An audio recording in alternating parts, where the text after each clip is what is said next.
राज्यात जीबीएस आजाराचा तिसरा बळी. नागपुरातील 55 वर्षीय रुग्णाचा आयसीयूमध्ये उपचारादरम्यान मृत्यू.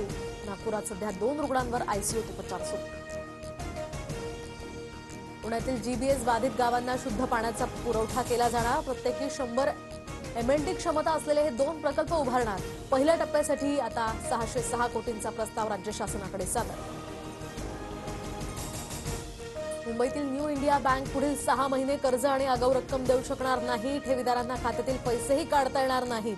रिझर्व्ह बँकेनं लादलेल्या निर्बंधांचे हे परिणाम.